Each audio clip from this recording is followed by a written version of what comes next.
ہم وہی کہیں گے جو ہمارا دین ہم کو بتاتا ہے، عمل کرو تو تمہارا بھلا ہے۔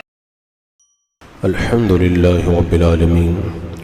والصلاة والسلام على سید الانبیاء والمرسلین، اما بعد فاعوذ باللہ من الشیطان الرجیم، بسم اللہ الرحمن الرحیم، ان اللہ وملائکتہ یصلون علی النبی یا ایہا الذین آمنوا صلوا علیہ وسلموا تسلیما، اللہم صل علی سیدنا وشفینا وحبیبنا ومولانا محمد وبارک وسلم صلاة وسلاما علیک یا رسول اللہ صلی اللہ تعالی علیہ وسلم۔ یا ایہا الذین آمنوا لا تدخلوا بیوت النبی الا ان یؤذن لکم الی طعام غیر ناظرین اناہ ولكن إذا دعيتم فادخلوا فإذا طعمتم فانتشروا ولا مستانسين لحديث إن ذلكم كان يؤذي النبي فيستحي منكم والله لا يستحي من الحق۔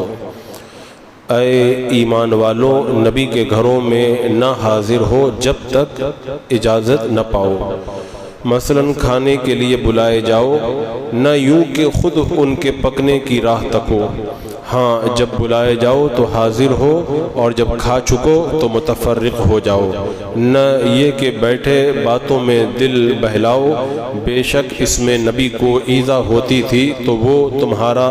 لحاظ فرماتے تھے اور اللہ حق فرمانے میں نہیں شرماتا۔ اس آیت کریمہ میں چند احکام کو بیان کیا گیا ہے، ان میں سے یہ پہلا حکم ہے جس کی ابھی تلاوت ہوئی۔ یہ حکم پردہ نازل ہونے کے پہلے کی بات ہے کہ لوگوں کا ایک دوسرے کے گھروں میں آنا جانا رہتا تھا۔ اسی طرح صحابہ کرام بھی اللہ کے رسول صلی اللہ تعالیٰ علیہ وسلم کے مکان میں آتے جاتے رہتے تھے، جب مرضی ہوتی تھی کاشانہ اقدس میں حاضر ہو جاتے، اور خاص طور سے فقراء صحابہ کرام، ان کا گزر تو میرے آقا علیہ الصلوۃ والسلام کے در پاک ہی پر تھا، تو کھانے کا وقت ہوتا تو بارگاہ مصطفیٰ میں آتے بیٹھ جاتے، اللہ کے رسول صلی اللہ تعالیٰ علیہ وسلم انہیں اپنے دولت قدے سے کھلایا کرتے تھے۔ اب اس میں ہوتا یہ تھا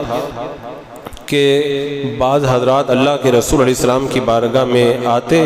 اور پھر کھانا کھانے کے بعد میں بیٹھ جاتے، جس سے اللہ کے رسول علیہ السلام کو کچھ تکلیف ہوتی ضرورت کی بنیاد پر، لہذا اللہ تبارک و تعالیٰ نے اس آیت کریمہ میں اپنے حبیب کے واسطے سے پوری امت کو یہ تعلیم دے دی کہ اگر تمہیں کھانے کے لیے بلایا جائے تو آ جاؤ، بن بلائے مہمان بن کر کے مت آؤ، اور جب آؤ اور کھا چکو تو کھانے کے بعد میں وہیں پر مت بیٹھ جاؤ، کھا کر کے اپنے اپنے گھروں کی طرف روانہ ہو جاؤ۔ جیسے آج کل بھی بہت جگہ یہ رواج ہے کہ جب کھانا کھا چکتے ہیں تو پھر بیٹھ کر کے گپے مارتے ہیں اور پھر لمبی لمبی باتیں ہوا کرتی ہیں۔ اگر ہال میں کھانا ہے یا بڑے مکان میں ہے تب تو کوئی دقت والی بات نہیں، اگر چھوٹا مکان ہے وہاں پر اگر کوئی کھانے کے بعد میں بیٹھ کر کے گفتگو میں لگ جائے تو ظاہر سی بات ہے گھر والوں کے لیے تو بڑی تکلیف کا باعث ہوگا۔ اور مدینہ منورہ کے وہ چھوٹے مکانات، وہاں پر اگر کوئی بیٹھ جائے تو یہ پھر دقت کا باعث ہوا کرتا تھا۔ تو اللہ کے رسول صلی اللہ تعالیٰ علیہ وسلم یہ اس بات سے حیا فرماتے تھے کہ آپ یہ نہیں فرماتے تھے کہ چلے جاؤ، حالانکہ یہ آقا ہیں، باقی غلام ہیں، جس کو چاہیں اس کو جو حکم دے دیں، لیکن اللہ کے رسول صلی اللہ تعالیٰ علیہ وسلم بہت حیا فرماتے تھے۔ اللہ کے رسول علیہ السلام نے خود ارشاد فرمایا، جو اللہ اور آخرت کے دن پر ایمان رکھتا ہو فَلْيُكْرِمْ ضَيْفَهُ، تو اسے اپنے مہمان کی عزت کرنا چاہیے۔ تو میرے آقا بڑا خیال فرماتے، تو مہمان کو حق میزبانی 3 دن اور 3 رات تک حاصل رہتا ہے، اور فرمایا کہ اور مہمان کے لیے جائز نہیں کہ وہ کسی کے پاس اتنا زیادہ رکے کہ اس کو تنگی میں مبتلا کر دے۔ تو اب یہ آیت کریمہ کس موقع پہ نازل ہوئی؟ حضرت انس رضی اللہ تعالیٰ عنہ بیان فرماتے ہیں کہ اس حکم کے نزول کے وقت میں وہاں پر موجود تھا، اس واقعہ کو اچھی طریقے سے جانتا ہوں جو اس آیت کریمہ کے نزول کا سبب بنا۔ بات یہ ہے، رات کی بات ہے یہ، جب اللہ کے رسول صلی اللہ تعالیٰ علیہ وسلم نے حضرت زینب بنت جحش رضی اللہ تعالیٰ عنہ سے نکاح فرمایا اور آپ رخصت ہو کر کے جب حرم نبوی میں تشریف لائیں تو اللہ کے رسول صلی اللہ علیہ وسلم نے ہم غلاموں کو ولیمہ کی دعوت دی۔ صحابہ کرام آپ کے یہاں جمع ہوئے، کھانے سے فارغ ہو کر کے وہیں پر بیٹھ کر کے باتیں کرنے لگے، یعنی دیگر صحابہ چلے گئے، 3 صحابہ بیٹھ کر کے وہاں پر باتیں کرنے لگے۔ اللہ کے رسول علیہ السلام تشریف فرماتے اور حضرت زینب بھی وہیں پر موجود تھی۔ شرم و حیا کی وجہ سے انہوں نے دیوار کی طرف اپنا رخ کر کے رکھا تھا اور کسی کو اللہ کے رسول علیہ السلام کی تکلیف کا احساس نہیں تھا، باتوں میں لوگ لگے ہوئے تھے۔ اللہ کے رسول علیہ السلام تشریف لے گئے اور اپنی دیگر ازواج کے گھروں میں جا کر کے واپس آئے تو دیکھا کہ ابھی تک وہ لوگ بیٹھے ہوئے ہیں۔ اب خاموش رہے یہاں تک کہ لوگوں کو احساس ہو گیا، اٹھ کر کے چلے گئے۔ ابھی تھوڑی دیر ہوئی تھی، اللہ کے رسول علیہ السلام باہر تشریف لائے اور یہ آیت کریمہ نازل ہوئی جس میں اللہ تبارک و تعالیٰ نے اپنے حبیب کے واسطے سے بتا دیا اہل ایمان کو کہ بن بلائے مہمان مت بنو، اور جب مہمان بن کے آؤ تو کھانے کے بعد میں اتنی دیر تک باتیں مت کرو کہ گھر والوں کو تکلیف ہو جائے۔ تو یہ آیت کریمہ اس موقع پر نازل ہوئی کہ بن بلائے کسی کے مہمان نہ بنو، اور اگر دعوت دی جائے تو قبول کر لو، کھانا کھانے کے بعد میں چلے جاؤ۔ یہ واقعہ تو اللہ کے رسول علیہ السلام کے مکان پر دعوت کا تھا، لیکن یہ قیامت تک کے لیے امت کو یہ درس ہے۔ اور اس بات کو بھی بتا دیا گیا کہ صحابہ کرام اللہ کے رسول صلی اللہ تعالیٰ علیہ وسلم کے حکم پر چونکہ عمل کرتے تھے تو میرا آقا علیہ السلام کی تکلیف وہ کیسے گوارا کر سکتے، انہوں نے پھر ساری زندگی اس حکم کے اوپر عمل کیا۔ تو اس میں اشارہ ہے کہ اللہ کے رسول علیہ السلام سے اجازت لینا اور آپ کے اوقات کی رعایت کرنا، آپ کا احترام کرنا ضروری ہے۔ جب اللہ کے رسول بلائیں تو آ جاؤ، اور پھر جب کھا چکو تو پھر وہاں سے رخصت ہو جاؤ۔ اور پھر آگے ارشاد فرمایا اس آیت کریمہ کے اندر دوسرا حکم پھر آگے ارشاد فرمایا، اللہ تعالیٰ نے ارشاد فرمایا وَإِذَا سَأَلْتُمُوهُنَّ مَتَاعًا فَاسْأَلُوهُنَّ مِنْ وَرَاءِ حِجَابٍ ذَلِكُمْ أَطْهَرُ لِقُلُوبِكُمْ وَقُلُوبِهِنْ وما كان لكم أن تؤذوا رسول الله ولا أن تنكحوا أزواجه من بعده أبدا إن ذلكم كان عند الله عظيما۔ دوسرا حکم یہ ہے اور جب تم ان سے برتنے کی کوئی چیز مانگو تو پردے کے باہر مانگو، اس میں زیادہ ستھرائی ہے تمہارے دلوں کی اور تمہیں نہیں پہنچتا کہ اللہ کے رسول علیہ السلام کو ایذا دو۔ یعنی دوسرا حکم یہ بیان کیا گیا کہ جب تم ان سے ازواج مطہرات سے کچھ مانگو تو پردے کے پیچھے سے مانگا کرو۔ یہ امہات المومنین ہیں اور ان کے واسطے سے تمام امت کو تعلیم دی جا رہی ہے۔ سب مسلمان مرد اور عورتوں پر یہ پابندی ہے کہ غیر محرم سے پردے کے معاملے کے اندر اس بات کا خیال رکھیں کہ کچھ لینا ہو تو پردے کے پیچھے کے لیں، اور بوقت ضرورت اگرچہ آواز تو سنانا جائز ہے لیکن پردے کا پورا خیال رکھا جائے۔ اور امہات المومنین سے حکم پردہ کی جو وجہ بیان کی گئی وہ واقعی قابل غور ہے۔ بتاؤ صحابہ سے زیادہ پاکیزہ کون ہے اور امہات المومنین سے زیادہ پاکیزہ کون ہے؟ صحابہ کرام سے کہا جا رہا ہے، امہات المومنین سے کہا جا رہا ہے یہ تمہارے دلوں کے لیے اور ان کے دلوں کے لیے پاکیزہ ہے۔ یعنی پردے سے کسی کے دل کے اندر یہ خیال نہیں ہے کہ ان کو پردے کا حکم دیا جا رہا ہے، یعنی بتا دیا جو نفوس قدسیہ ہیں ان سے کہا جا رہا ہے کہ پردہ کرو۔ تو آج کل کے جو لوگ کہتے ہیں کہ کیا ضرورت ہے پردہ کرنے کی، وہ تو ہمارا فلاں رشتہ ہے فلاں رشتہ ہے، کا کوئی بھی رشتہ ہو یہ معلوم ہونا چاہیے کہ جب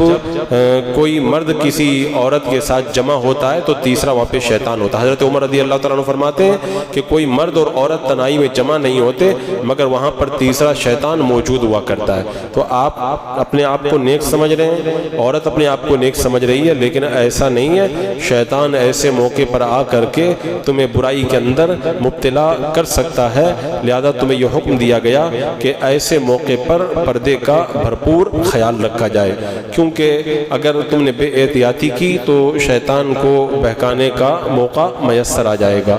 تو یہاں پر جو فرمایا گیا کہ نبی کو ایذا مت دو، اللہ کے رسول صلی اللہ تعالیٰ علیہ وسلم کو جس بات سے بھی ایذا ہوتی ہے اس بات سے پرہیز کیا جائے۔ اللہ کے رسول علیہ السلام چونکہ بڑے حیا والے تھے اور عورت سے آنکھ بچانے میں بہت زیادہ احتیاط فرماتے تھے، میرا آقا علیہ السلام یہ آپ کی حیا تھی۔ یہاں پر ایک مسئلہ یہ بھی یاد رکھا جائے، جیسے دعوت میں جانا اور وہاں پر بلا وجہ بیٹھنا زیادہ دیر منع ہے، اسی طرح اگر کسی بیمار کی عیادت کے لیے جائیں تب بھی مزاج پرسی کرنے کے بعد میں لوٹ جانا چاہیے، زیادہ دیر تک وہاں پر نہیں بیٹھنا چاہیے۔ اللہ تبارک و تعالیٰ سفید بالوں والے مسلمان سے حیا فرماتا ہے، اسے عذاب میں مبتلا نہیں فرماتا، لہذا جب اللہ حیا فرماتا ہے تو ہمیں بھی ایسے موقع پر حیا سے کام لینا چاہیے۔ نوشیرواں سے یہ سوال ہوا تھا کہ لوگ بڑے بوجھ تو سر پہ رکھ لیتے ہیں لیکن طبیعت پر بوجھ ڈالنے سے بہت گھبراتے ہیں۔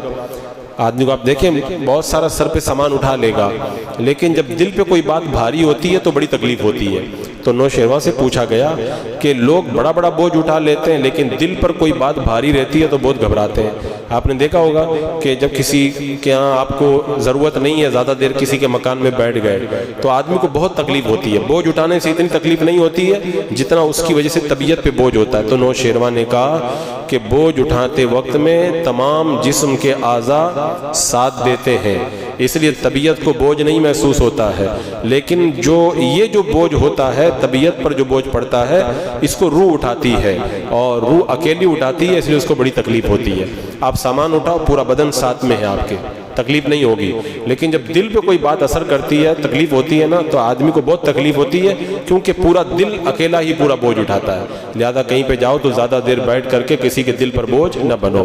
بتایا گیا کہ احمد کی یہ بیوقوف کی دو نشانیاں ہیں۔ پہلی بات، کسی کے یہاں ضرورت سے زیادہ بیٹھ جائے، یہ بیوقوفی ہے، اور دوسرا کسی کے پاس میں بے وقت چلا جائے، جانے کا وقت ایسے وقت میں چلا جائے جو جانا وہاں پر بالکل ٹھیک نہ ہو، یہ بھی بیوقوفی کی علامت ہے۔ اور یہاں پر جو یہ حکم فرمایا گیا کہ ازواج مطہرات سے مانگو تو پردے کے پیچھے سے مانگو، حضرت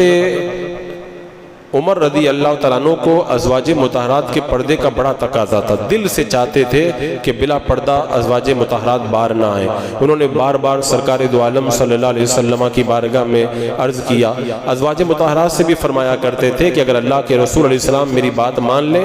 تو آپ کو کوئی غیر دیکھ بھی نہ سکے۔ سرکار دو عالم صلی اللہ علیہ وسلم سے جب عرض کیا گیا کہ آپ کے یہاں ہر طرح کے انسان آتے ہیں، آپ ازواج مطہرات کو پردے کا حکم دے دیں تو بہتر ہے، تو ایک روایت کے مطابق اس موقع پر یہ آیت کریمہ نازل ہوئی تھی۔ اور ایک بار حضرت عمر رضی اللہ تعالیٰ عنہ کا ازواج مطہرات پر گزر ہوا تو اس وقت یہ ازواج مطہرات دوسری عورتوں کے ساتھ مسجد میں تھیں۔ آپ نے فرمایا تم پردہ کر لو تو بہتر ہے، اس لیے کہ تم کو دوسری تمام عورتوں پر فضیلت حاصل ہے۔ تو بیوی زینب نے کہا کہ اے عمر، آپ کو ہمارے لیے غیرت ہے، لیکن قرآن تو ہمارے گھروں میں نازل ہوتا ہے، اگر اللہ تعالیٰ چاہے گا تو ہمیں حکم دے دے گا۔ یہ بات ہو ہی رہی تھی، حضرت عمر کے موافق اللہ نے قرآن میں یہ آیت کریمہ نازل فرما دی۔ تو حضرت عائشہ رضی اللہ تعالیٰ عنہ کہتی ہیں اللہ کے رسول صلی اللہ تعالیٰ علیہ وسلم کی ازواج قضاء حاجت کے لیے باہر تشریف لے جاتی تھی۔ اس سے یہ پتہ چلتا ہے کہ عورت ضرورت کے وقت میں باہر نکلے تو اسلام منع نہیں کرتا۔ اس زمانے میں گھروں میں استنجا خانہ نہیں ہوتے تھے، تو جب اندھیرا ہو جاتا تھا تو مقدس بیویاں رات میں استنجا کے لیے باہر تشریف لے جاتی تھی۔ تو حضرت عمر رضی اللہ تعالیٰ عنہ بار بار پردے کے لیے کہتے تھے، لیکن چونکہ ابھی حکم نازل نہیں ہوا تھا، ایک دن حضرت بیوی سودا رضی اللہ تعالیٰ عنہ رات کے وقت میں باہر تشریف لے جا رہی تھی، ان کا قد لمبا تھا، انہیں دیکھ کر حضرت عمر نے کہا سودا میں نے تمہیں پہچان لیا ہے۔ اور اس سے آپ کی مراد یہ تھی کہ آپ کا جو قد ہے اسی سے پتہ چل پا رہا ہے کہ آپ پردے میں موجود ہیں، یعنی اور بھی زیادہ آپ پردے کا اہتمام کریں۔ تو اس کے بعد میں اللہ تبارک و تعالیٰ نے یہ آیت کریمہ نازل فرمائی، اس کے بعد میں بہت زیادہ پردے کا اہتمام اور بھی زیادہ کیا جانے لگا۔ یہ دو حکم ہوئے جو اس آیت کریمہ میں بیان کیے گئے۔ اب اس کے بعد میں تیسرا حکم اللہ تعالیٰ فرماتا وَلَا أَن تَنْكِحُوا أَزْوَاجَهُ مِن بَعْدِهِ أَبَدًا إِنَّ ذَلِكُمْ كَانَ عِندَ اللَّهِ عَظِيمًا، اور نہ یہ کہ ان کے بعد کبھی ان کی بیویوں سے نکاح کرو، بے شک یہ اللہ کے نزدیک بڑی بات ہے۔ یعنی اللہ کے رسول صلی اللہ تعالیٰ علیہ وسلم کی ازواج مطہرات سے نکاح کرنا کسی کے لیے جائز نہیں ہے۔ میرے آقا علیہ الصلوۃ والسلام امت کے روحانی باپ ہیں، یہ ہماری مقدس مائیں ہیں۔ سرکار کی حیات طیبہ میں بھی اور آپ کے وصال کے بعد بھی کسی کے لیے جائز نہیں ہے کہ وہ اللہ کے رسول صلی اللہ تعالیٰ علیہ وسلم کی ازواج مطہرات سے نکاح کرے۔ میرے آقا علیہ السلام کے وصال کے بعد بھی ان سے نکاح کرنا جائز نہیں ہے۔ میرے آقا علیہ السلام خود فرماتے میں نے اپنے رب تعالیٰ سے یہ وعدہ لیا ہے کہ میرے ساتھ ان عورتوں کا نکاح ہوا ہے، ان کو اللہ جنت میں میرے ساتھ میں رکھے گا۔ تو جو جس کے نکاح میں ہوتا ہے جنت میں اسی کے ساتھ میں ہوتا ہے۔ یہ مقدس بیویاں یہ جنت میں میرے آقا علیہ السلام کے ساتھ میں رہے گی۔ یہ حضرت ام دردہ رضی اللہ تعالیٰ عنہ نے اپنے شوہر ابو دردہ سے ان کے انتقال کے وقت فرمایا تھا کہ میرے والدین سے دنیا میں میرے رشتہ آپ نے مانگا، انہوں نے آپ کے ساتھ میرا نکاح کر دیا، اب میں تجھ سے معاہدہ کرتی ہوں کہ مرتے دم تک کسی سے نکاح نہیں کروں گی تاکہ آخرت میں آپ کے ساتھ میں رہوں۔ اپنے شوہر سے انتقال کے وقت کا یہی وصیت حضرت ابو دردہ نے ام دردہ سے کی، تو یہ پھر معاہدہ ہو گیا۔ چنانچہ ان کے انتقال کے بعد میں بیوی ام دردہ کو حضرت معاویہ نے نکاح کا پیغام دیا تو بیوی نے منع کر دیا اور کہا کہ میں ان سے معاہدہ کر چکی ہوں۔ تو جو عورت جس کے نکاح میں رہتی ہے جنت میں بھی اسی کے ساتھ میں رہے گی۔ تو اس سے ہی معلوم ہوتا ہے کہ یہ اللہ کے رسول صلی اللہ تعالیٰ علیہ وسلم کا اعجاز ہے کہ آپ کی ازواج مطہرات سے آپ کے وصال کے بعد بھی کوئی نکاح نہیں کر سکتا، وہ آپ ہی کے نکاح کے اندر باقی رہتی ہے۔ امت پر واجب ہے وہ اللہ کے رسول علیہ السلام کی تعظیم کریں، دل و جان سے ادب کریں، آپ کی زندگی میں حیات ظاہری میں بھی اور آپ کے وصال کے بعد بھی۔ ایک روایت میں آتا ہے حضرت ام حبیبہ رضی اللہ تعالیٰ عنہ نے فرمایا میں نے اللہ کے رسول علیہ السلام سے کہا تھا یا رسول اللہ، جس عورت نے دنیا میں الگ الگ اوقات میں 2 یا 2 سے زیادہ شوہروں سے نکاح کیا ہو وہ آخرت میں کس شوہر کے پاس رہے گی؟ ابھی جو میں نے مسئلہ بتایا نا کہ بیوی جنت میں اپنے شوہر کے ساتھ رہے گی۔ اگر کسی عورت نے 2 نکاح کیے ہیں یا 3 نکاح کیے ہیں، ایک کے انتقال کے بعد دوسرا تیسرا، تو جنت میں پہلے والے شوہر کے ساتھ رہے گی کہ بعد والے شوہر کے ساتھ؟ تو اللہ کے رسول علیہ السلام نے ارشاد فرمایا جسے وہ چاہے گی، جسے وہ چاہے گی یعنی جو جس کو پسند کرے گی اسی کے ساتھ میں رہے گی، لیکن وہ اسے چاہے گی جسے دنیا میں اس کے ساتھ اچھا سلوک کیا ہوگا۔ تو پھر فرمایا اے ام حبیبہ حسن خلق دنیا اور آخرت کو لے جاتا ہے، یعنی بندہ اگر اچھے اخلاق سے رہے نا تو پھر جنت کے اندر بھی وہ اچھے اخلاق اس کے کام آیا کرتے ہیں۔ اور فرما دیا کہ جو 2 شوہر تھے تو جس عورت کو جس شوہر سے پیار تھا وہ اچھا سلوک کرتا تھا، جنت میں اللہ تبارک و تعالیٰ اسی کے ساتھ میں اس کو مقام عطا فرمائے گا۔ بسم اللہ الرحمن الرحیم۔ اللہم صلی علی سیدنا مولانا محمد مبارک وسلم صلاۃ و سلام علیک یا رسول اللہ یا اللہ یا رحمان یا رحیم العالمین۔ قرآن مقدس کے نور سے ہمارے سینوں کو معمور فرما، قرآن کے اجالوں سے مولا ہماری دنیا اور آخرت کو مولا منور فرما دے، ایمان پہ زندگی ایمانی پر موت نصیب فرما۔ ربنا تقبل منا انک انت السمیع العلیم وتب علینا انک انت التواب الرحیم۔ ان اللہ وملائکتہ یصلون علی النبی یا ایھا الذین آمنوا صلوا علیہ وسلموا تسلیما۔ اللہم صلی علی سیدنا و شفیعنا و حبیبنا مولانا محمد وبارک وسلم صلاۃ و سلام علیک یا رسول اللہ۔ سبحان ربک رب العزۃ عما یصفون وسلام علی المرسلین والحمد للہ۔